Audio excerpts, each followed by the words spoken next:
There we go. We good? Okay. So I did my presentation on the movie A Beautiful Mind, which covers the life of John Nash and some of his work.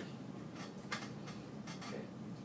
So as an introduction, as I said, it covers the story of John Forbes Nash Jr., and he was one of the most influential mathematicians of the 20th century.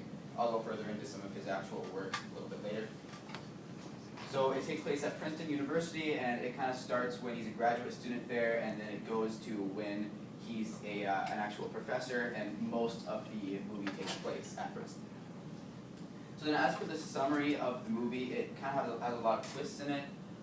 So it starts when he's a graduate student, and he meets his roommate, whose name is Charles, and then so he essentially is just kind of a really reclusive person, and he's in his room a lot, and he's in the library a lot, just trying to figure out his different breakthroughs that he wants to come through with, because he's very competitive and he wants to get published. So then he just kind of hangs out with Charles most of the time in the beginning of the movie, and then in that first part, it pretty much ends with him getting published with his idea of a Nash equilibrium, which is what I'll explain later, and is what he actually won a Nobel Prize for later. And then it skips a few years. I didn't say, but this is in like the late 40s, and then it skips to the early 50s. And then he's hired by the CIA. He's supposedly decoding messages from Russians and like trying to figure out what they're saying on different radio transmissions and newspapers and things like that. And then by this time, he is an actual professor teaching at Princeton. And then he meets Alicia, who's one of his students, and his eventual wife, and they have a kid. And then the big reveal of the movie comes when he has this big breakdown, and he believes that he's being followed, and he believes that him and his family are under this big threat because of the fact that he's working for the CIA. He thinks the Russians are coming after him. And it's actually revealed that after a breakdown during a lecture, when he's guest lecturing at Harvard, he's actually schizophrenic. He's not working for the CIA, and none of that is real, and his roommate Charles was completely a figment of his imagination. So he actually roomed alone as a graduate student at Princeton and was alone most of the time, but Charles was just kind of there talking to him because of his developing problems with schizophrenia. So then it's basically the story at that point of his recovery from that. So after they figure that out, he receives shock therapy, and that's kind of a darker point in his life. But from there on out, he repairs his relationship with his wife and kind of learns to cope with the effects of the medication. One of the major plots in the movie is the fact that the medication is kind of stopping him from being able to do the same kind of abstraction as he did before, and it's hindering his work. And the movie essentially ends with him coming back to Princeton and recovering and doing his first lecture and kind of coming back to being himself and dealing with his psychosis. So my review of the plot is that I thought it was a 3 out of 5, so it's a good movie. It definitely had an interesting twist. However, it kind of gets really interesting and things build up because you think he's working for the CIA and the Russians are following him. But then it's revealed that doesn't happen, and the plot slows down a lot, and it's revealed that basically he's just been a mathematician alone most of his life. So it kind of slows down a lot in the second half of the movie after that big twist. But yeah, overall, a good movie. I gave the math a 2 out of 5, and this is mainly because it's very sparse. So there's only a few actual scenes that we spend with equations, and even fewer that spend with actual explanations of his work. But they didn't dumb it down when they did have it there. So the actual terminology and everything, after doing research, it really is what he would have been working on. So as I said, John Nash was a mathematician, and the biggest contributions that he made were in the field of game theory. And he is most well known for creating the distinction between cooperative and non-cooperative games, and he mainly worked on non-cooperative games. And a prominent concept within the non-cooperative games and within game theory is called Nash equilibrium, and that's obviously named after him. So as for the distinction between cooperative and non-cooperative games, cooperative games are what really came before him and what most people in game theory studied before John Nash came along. And that's where there are situations in which people or different actors within the system have an incentive to work together. So This is where if you work together, then you can get a better result for each person. So the actual self-interest of each actor or individual actor is better for them to actually work together with the other people. And cooperative games are mainly concerned with fairness and actually reimbursing people for the contributions and the value that they add to the system. Whereas in non-cooperative games, there are always winners and losers. So there are competition in these, and this is where Nash equilibria come into play. So I'll give some examples so that this is a little bit more clear. The most famous game in which the Nash equilibrium comes to play is the prisoner's dilemma. And the idea behind this is essentially that there are two partners in crime, and they're both brought into interrogation separately. And they're trying to get information out of them. The interrogators give them a deal. So they say that if they both confess, and it depends on what happens to them depends on what their partner does. So if they both confess, then they both go to jail for 10 years. If either one of them keeps quiet, but the other one confesses, then the person who confesses goes free, but then the person who doesn't confess and keeps quiet, it gets life imprisonment then. And these numbers can vary, but this is kind of an exaggerated version, which I liked because it really illustrates it. However, if they both keep quiet, then they both go to jail for 1 year. So this kind of illustrates the fact that in a non-cooperative situation like this, it doesn't actually, what you should actually do in comparison to what the other person is probably going to do, it's not actually the socially optimal situation. So obviously if you add up the number of years in jail here, this one is only 2, because they both go to jail for 1 year. For these, it's however long they live, and then this one it's 20.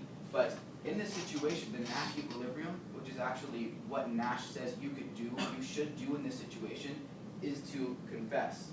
Because of the fact that this one, you actually have to think about what your partner is going to do, and you might get life imprisonment. So he says that the best thing to do is this, because, well, it's going to be a positive outcome either way for you, comparatively to what could happen. So the Nash equilibrium in this situation is to confess. And obviously that means that there's a grand total of 20 years in prison for both you and your partner, but that's what you should do in that situation because it's a competitive game. And then just for another example here, this is the Nash equilibrium applied to business. So this is 2 companies deciding whether they should advertise or not. And so if neither one advertises, neither one gets any benefit from that. And then if one doesn't and one does, then the one that advertises gets the whole benefit. And then if they both do, then they get half of it each. So in this situation, it's pretty simple. The Nash equilibrium is right here, because that's when, taking into account what the other person is going to do, you're going to both get, or you're going to get the most benefit. And then I can actually explain using this kind of non-cooperative game why businesses actually tend to locate so near to each other, because this is kind of a non-intuitive idea that, if you see like fast food or things like that, competitors tend to locate very close to each other. And that's actually not the ideal social situation for them, but you can figure it out with game theory. So let's look at the ideal social situation first. So if there are if this is the territory, and just to make it as simple as possible, if there are just 2 competitors selling the same things, then the best thing for them to do is to split up the territory like this, so that essentially they both get half.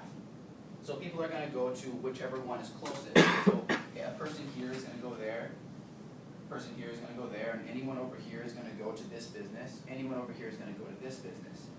So that's what people would do if it was just cooperative and people were just looking for the best of everyone in the system.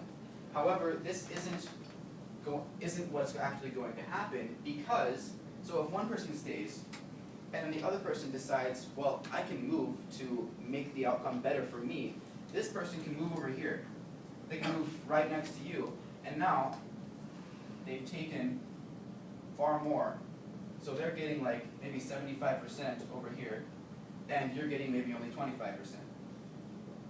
So this shows how they get closer, and essentially the outcome of this, when each person acts to maximize their self-interest, is that both are going to end up in the middle, in the same spots, and they're just going to be right back to back, because that's the only way that you can possibly account for the actions of the other person in this situation, even though it's really not ideal for each person. That's the Nash equilibrium in this situation. Okay, so this is, I had to have this in here because this is the actual example that is given in the movie, and it kind of begins, it seems like a joke, so one blonde and 4 brunettes walk into a bar.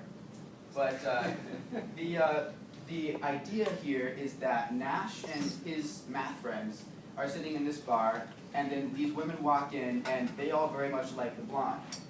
So they all want to go for the blonde, but then Nash explains the fact that if they all act in their own self-interest, this is what's going to happen.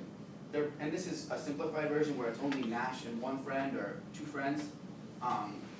So if they both go and hit on the blonde, then neither is going to get the blonde because they're competing and they're gonna impede each other. But you can go and hit on one of the other girls, which is represented by a brunette here. So if one of the guys hits on the blonde, but the other guy hits on a brunette, and it's the same in both situations, then that guy gets, and this is just an arbitrary number of 5, is the blonde, and then the 2 is the brunette that the friend gets. However, if they both go and hit on a brunette, then it's just 2 and 2. So it's not an ideal situation for either one, and it's not the best outcome you can get, but thinking about this and thinking about what the other person is going to do, the best situation is actually for no one to go for the blonde and both friends to go for a brunette, because that's the Nash equilibrium in this situation. So I wanted to kind of do something a little bit more complex and kind of look at a game that's a little bit more complex and find a more general solution for this. And this is one of the struggles I had, because basically when you look up Nash equilibria and game theory and non-cooperative games, it's either a 5-minute SciShow video that's extremely simple and basically just explains the prisoner's dilemma, or you find a 2-hour-long lecture from some college, and it's just extremely complex math, and I wanted to kind of find a balance. So I think I figured it out here, and this is kind of a general way to find Nash equilibria. It'll make more sense as I show the example. So the first thing is to find the largest second value in each row. The second is to find the largest first value in each column, and then you need to check if any of those correspond to the same pair. And this will make more sense, as I said, when I actually show it. So that's stated mathematically. So this is what player 1 should do, and this is what player 2 should do. So R is the ideal strategy for player 1, and essentially what this is saying is that the function for P1, so this is what P1 is at that point, you need to find the point that at a fixed strategy for player 2, which is S. So S is the strategy for player 2.